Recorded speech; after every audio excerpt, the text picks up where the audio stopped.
ደላዎች እውነት ለመናገር በጣም የሚያማምሩ ናቸው። ማሻአላ ተባረካላ። ቆንጆ ቆንጆ ደላዎች አሉ።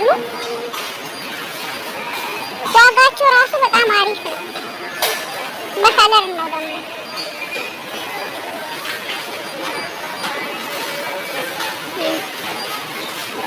አሪፍ አሪፍ ደላዎች አሉ። እዚህ ጋር ደግሞ ያኔ እንትኖች ሩዝ ራሱ ያላቸው በጣም ቆንጆ ቆንጆ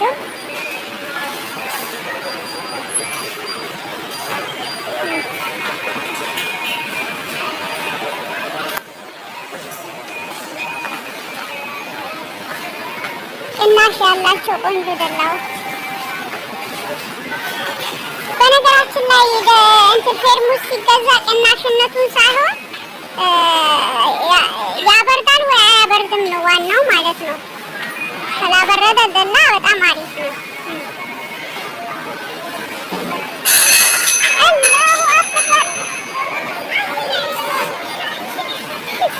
የሆነ ሰው እቃውን ጨረሰው ማለት ነው። የሱፐር ማርኬት